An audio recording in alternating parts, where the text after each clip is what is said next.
ගොඩාක් කාලෙකින් මගේ යාළුවෝ හැමෝම බලන්න එන්නේ සතුටින් පරිස්සමෙන් ඇති කියලා හිතනවා ඔයාලා හැමෝම. ස්වභාවික ආපදා ගොඩාක් මේ ටිකේ වුණා. ඉතින් ඔයාලා කොහොමද සතුටින් පරිස්සමෙන් ඉන්නවද කියලා අනිවාර්යෙන්ම මට කමෙන්ට් එකක් දාගෙන යන්න. ඉතින් මොන දේ වුණත් අපි අපේ ජීවිතේට ශක්තිමත්ව මුහුණ දෙන්න ඕනිනේ. මුලින්ම ළඟ වෙන 2026 අලුත් අවුරුද්දට අපේ ගෙදර වටපිටාව අස්පස් කරගෙන ආයෙමත් ශක්තිමත් විදියට අපේ ජීවිතේ ගොඩනගා ගන්න ඕනි. ඉතින් මම 2026 අලුත් අවුරුද්දට මුළු ගේම ලස්සනට අස්පස් කරගන්න හිතුවා. ඒ වීඩියෝ එක ඔයාලත් එක්කත් ෂෙයා කරගන්න ඕනි කියලා හිතුවා. ඉතින් මුලින්ම වොච් එකක් එහෙම දාගෙන මේ විදියට මුළු ගෙදරම ජනෙල් දොරවල් ඔක්කොම අරලා මකුළු දැල් කඩලා පිහිදලා ඒ ටික තමයි කරගත්තේ මුලින්ම. ඉතින් ඔයාලට අර මකුළු දැල් කඩනකොට අර පීනස ගතිය එනවනම් අර නහය කසන ගතිය එනවනම් කපු රෙදි කෑල්ලක් අරගෙන ඒක හොඳට තෙමලා හොඳට මිරිකලා ඒකෙන් නහයයි කටයි ආවරණය වෙන පරිදි බැඳ ගන්න පුළුවන්. එතකොට ඩස්ට් එක ඒ රෙද්දට අර පිටිනුත් අපේ නහයට ඇතුල් වෙන්න බලන්නේ. තෙත ගතිය නිසා මාර සැහැල්ලුයි. හුස්ම ගන්න අමාරුවකුත් නැහැ. ඉතින් මේ විදිහට ඔක්කොම ජනෙල් එහෙම ඇරලා මං කරේ ඇඳ ඇතිරිලි බෙඩ්ෂීට් ඔක්කොම කොට්ටුර හොදලා වේලෙන්න දාගත් එක. මං කාපට් පාපිස් නැහෙමනම් හොදලා වේලලා මේ විදිහට නමලා කූඩේක දාලා තිබ්බ කලින්ම මෙහෙට අවුව තියෙන දවස්වලට ඒ ටික ඉක්මනට කරගන්න එපා. තද අවුවේ මේ විදිහට හොඳට වේලගත්තා. ඉතින් බ්ලැන්කට් ඒ ඔක්කොමත් මම වේලගත්තා. මුලින්ම කරන්න ඕනි මේ විදිහට කිලුටු රෙදි අනම්මනම් තියෙනවා නම් ඔක්කොම හොදලා වේලගෙන නමලා කරලා අල්මාරි වලට දාගන්න එක. ඊට පස්සේ මකුළු දැල් එහෙමත් කඩලා හොඳට ජනෙල් දොරවල් එහෙම පිහිදාන්න ඕනි. මං කරගත්ත විදිහ තමයි ඔයාලත් එක්ක මං ෂෙයා කරගන්නේ. ඉතින් ඔයාලා කරන විදිහත් මට කමෙන්ට් එකකින් කියන්න.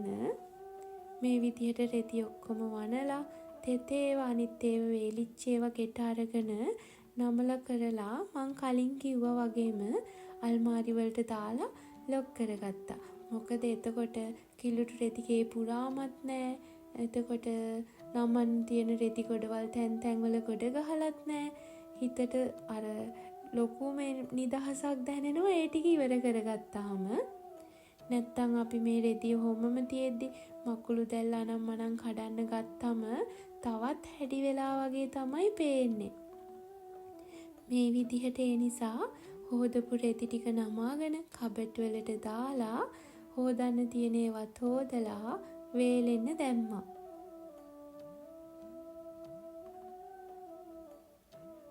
ඉතින් ඊට පස්සේ කරේ මකුළු දැල් ටික හොඳට කඩලා මේ විදියට ජනෙල් දොරවල් ඔක්කොම පිහිදාන්න ඕනි. ඇහැට පේන්නේ නැති ලොකු ඩස්ට් එකක් තියෙනවා. ඉතින් ඒ නිසා තමයි මම ඔයාලට කලිනුත් කිව්වේ මොකක් හරි කපු රෙද්දක් අරගෙන තෙමලා ගැට ගහ ගන්න පුළුවන් නම් ලොකු සැහැල්ලුවක් දැනෙනවා කියලා. ඉතින් මේ වගේම දෙසැම්බර් මාසේ ගිය අවුරුද්දේ වීඩියෝ එකක් ඔයාලට දාලා ඇති. මේ තියෙන්නේ මගේ බිස්නස් මේසේ. මට එන ඕඩර්ස් ඔක්කොම පැක් කරන්නේ මම මෙතන තමයි. ඉතින් මේ තැන ගොඩාක් පිරිසිදුවට තමයි මම තියාගෙන ඉන්නේ. මේ තියෙන්නේ එහා පැත්තෙන් සියඹලා හෙට ඕඩර් වලට හදපු ටික. ඉතින් කප් එහෙමත් හොදලා වේලලා මේ විදිහට අඩුක් කරලා තියෙනවා. බලන්නකෝ මං හිරමනේ හයි කරගන්න මේසයක් ගෙනාවා. ඉතින් මේක කියලා තමයි මගේ ඉන මට්ටමට හරි ගස්ස ගත්තේ. මේකට රුපියල් 2000ක් වගේ තමයි ගියේ. හැබැයි මේකේ ප්ලේන් කරේ නම් නෑ. නිකම්ම මේසේ රුපියල් 2000ක් ගියා. ලෑලි මොකුත් දෙන්නේ නැතුව එයාලා හදන්න. ඉතින් ඊට පස්සේ මකුළු දැල් එහෙම කඩලා මේස පුටු ඔක්කොම හොඳට පිහිදගෙන මේ විදිහට හැම කාමරේම ඇඳවල් එහෙම අස්පස් කරගත්තා. අලුත් කොට්ටුර, බෙඩ්ෂීට්, බ්ලැන්කට් ඒ ඔක්කොම දාලා අලුත්ම විදිහට හරි ගස්සගත්තා. මට ඉතින් එක පාටින්ම බෙඩ්ෂීට් සෙට් කොට්ටුර එහෙමනම් නැහැ. තියෙන විදිහට ගොඩාක් ලස්සනට හරි ආසාවෙන් අස්පස් කරගත්තා. මේකට නම් රෝස පාට කොට්ටුර දෙකක් හොයාගන්න පුළුවන් වුණා බෙඩ්ෂීට් එකට. ඉතින් ඔය විදිහට හැම කාමරේම හොඳට පිහිදලා අස්පස් කරගෙන කාමරෙන් කාමරයට අතුපතු ගාලා දොර ලොක් කරගත්තා. එතකොට ආයිමත් අර දූවිල්ල එහෙම යන්නේ නැහෙනි කාමරය ඇතුළට. ඒ නිසා ජනෙල් එහෙමත් හොඳට වහලා මේ අතුපතු ගාලා මේ තියෙන්නේ ෆෑන් එහෙම හොඳටම පිරිසිදු කරගන්න ඕනේ. අපි ගොඩාක් කරන වැරද්දක් තමයි මුළු ගේම අස්පස් කරනවා ෆෑන් එහෙම සුද්ධ කරන්න. ඉතින් මේ වගේ ඇහැට පේන්නේ නැති ලොකු ඩස්ට් එකක් එනවනේ බැඳිලා තියෙනවනේ. ඉතින් ඒ නිසා ආයිමත් අපි ෆෑන් එක දානකොට ඒකේ තියෙන දූවිලි ඔක්කොම කැරකිලා කාමරේ පුරාම යනවා. ඒ නිසා හොඳට දූවිලි පිහිදලා අර උඩ කොටස රවුම් කොටස එහෙම අපිට හොදන්න පුළුවන්නේ. හොදලා වේලලා හරි පරිස්සමට ආයෙමත් හයි කරගන්න ඕනි. ඉතින් එහෙම ෆෑන් ටිකත් හොදගෙන මේ විදිහට ජනෙල් වහලා කර්ටන් දාගත්තා අස් කරන එක කාමරයක් ගානේ. එතකොට අර හිතට මේ ටිකක් හොදයි වගේ ආයේ කාමරේ ඉවරයිනේ දැන් අස් කළා කියලා හිතෙනවා. ඉතින් ඊට පස්සේ මේ විදිහට අතුගාගෙන යනවා. මං ස්පීඩ් දාලා තියෙන්නේ මෙච්චර වේගෙන් අතු ගන්නව නෙවෙයි.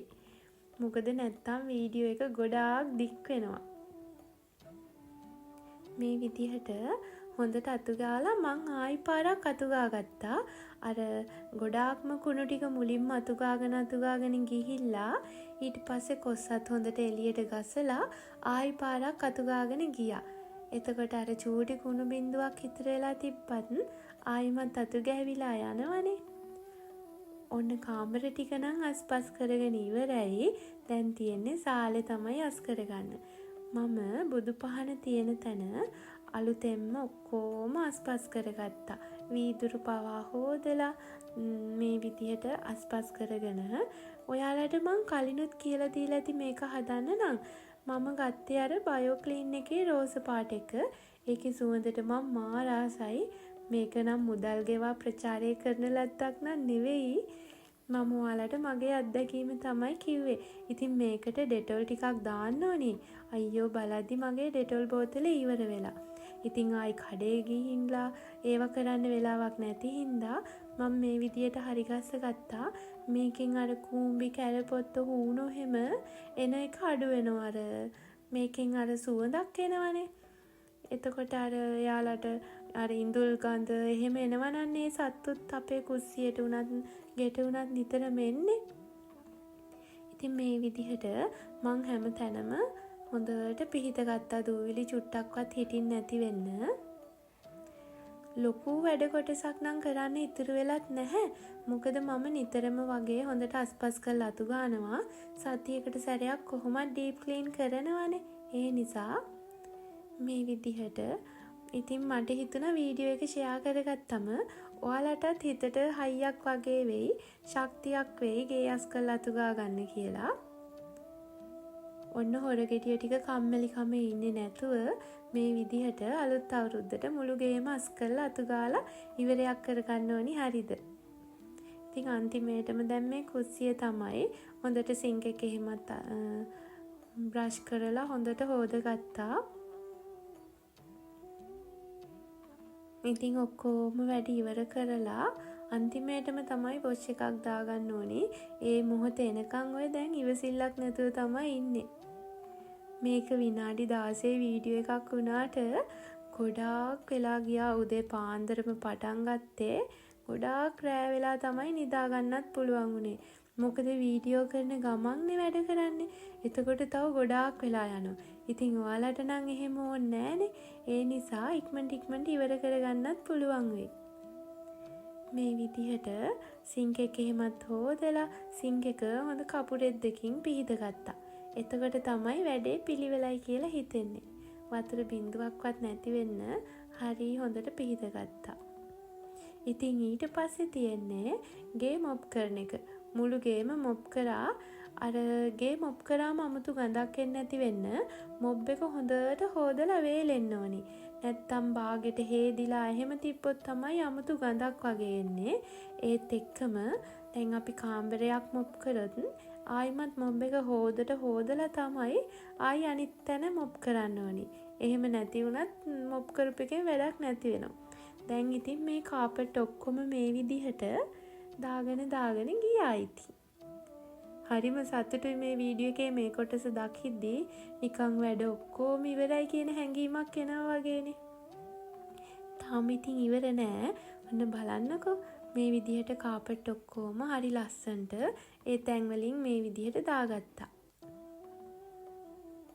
ඊට පස්සේ ලුණු පහනත් පත්තු කරගත්තා. මං ඔයාලට කියලා දීලා තියෙනවනේ ලුණු පහන හදන හැටි. දන්නේ නැති කෙනෙක් ඉන්නවා නම් ගිහිල්ලා මේ වීඩියෝ එක බලන්න. ගෙදර තියෙන ඍණ ශක්තියින් ඔක්කොම අයින් කරලා දෙනවනේ. ධන වාසනාවත් ළඟා කරලා ලබා දෙනවා. මේ විදිහට විශ්ව මාතාව ගැන කවිත් දාලා ලුණු පහන් දෙකත් පත්තු කරගත්තා.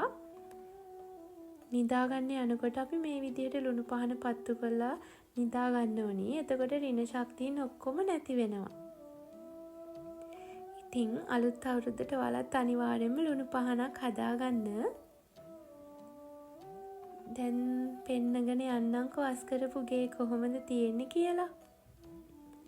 මේ විදිහට මේ කාමරේ කවුරුවත්ම ඉන්නේ නෑ. නිකන් තමයි ඇඳක් දාලා තියෙන්නේ. ඒකෙම තමයි මගේ බිස්නස් එක කරන ටේබල් එකක් තියෙන්නේ. ඉතින් ওই විදිහට හරි ලස්සනට ගේ අස් කරලා ඉවර කරගත්තා. මේකෙත් කවුරුවත් නිදාගන්නේ නැහැ. ඕකේ පපාගේ අල්මාරිය ඇඳුම් ඒවත් මේවා තමයි තියෙන්නේ ඉතින්.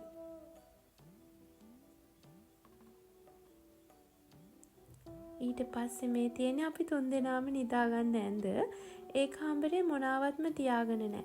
ෆෑන් එකයි ඇඳයි වතුර එකක් තියලා තියෙනවා ටේබල් එකේ එච්චරයි. අර ඇඳේ ගොඩ ගහලා වගේ තියෙන්නේ චූටි පුතා වැටෙයි කියලා කොට්ට තියලා ඊට උඩින් බ්ලැන්කට් එකක් දාලා ඒ විදියට හදලා තියෙන්නේ. තියා තාම චූටිනේ. ඒ නිසා මේ තියෙන්නේ විශ්ව මාතාවගේ කවි දාලා ලුණු පහන පත්තු කරලා ඊට පස්සේ මම අර මල් දාන ඔන්න ඔය භාජනය ගත්තා. අර චූටි කාසි දාන්න ඔන්න ඔය විදිහට ඒකත් එහෙම දාලා තිබ්බා. අර කොහොම කාසි එකක් පිරීලා තියෙන එකත් හොඳයි කියලා තියෙනවනේ ෆෙන්ෂුයින් වල. ඒ නිසා ඊට පස්සේ සාලෙත් ඔන්න ඔය විදිහට ගොඩක් ලස්සනට මට පුළුවන් විදිහට අස්පස් කරගත්තා.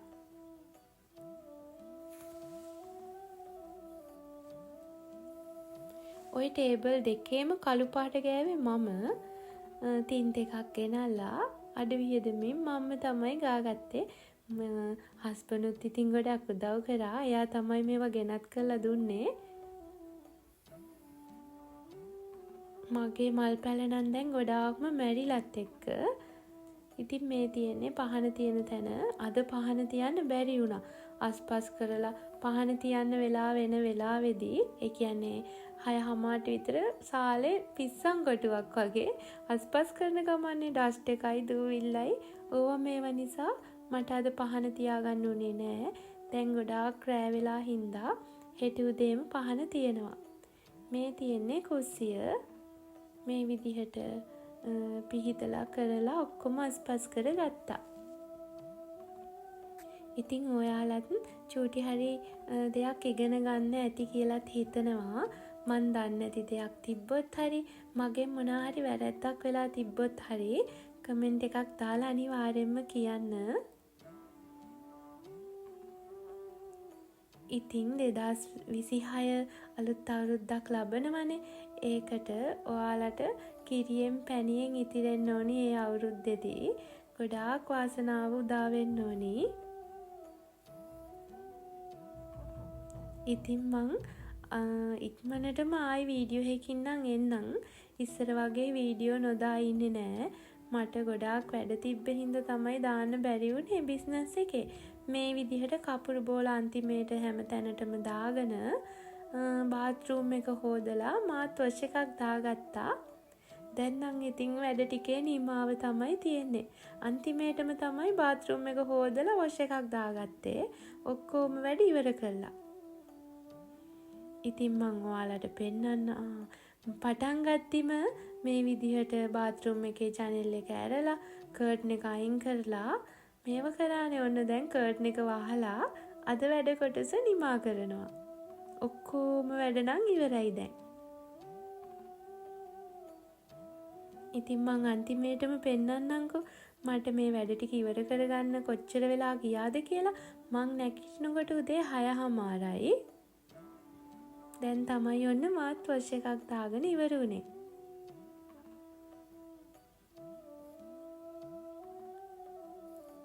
ඉතින් වැඩ ටික ඔක්කොම ඉවර වෙනකොට එකත් පහු වෙලා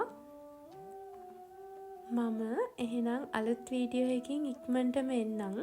ලබන්නා වූ නව වසර කිරියෙන් පැණියෙන් ඉතිරෙන සුබම සුබ නව වසරක් වේවා කියලා හැමෝටම ප්‍රාර්ථනා කරනවා. ඔයාලා හැමෝම සතුටින් පරිස්සමෙන් ඉන්න. ඔයාලා හැමෝටම මං ගොඩාක් ආදරෙයි. ඔයාලට තෙරුවන් සරණයි.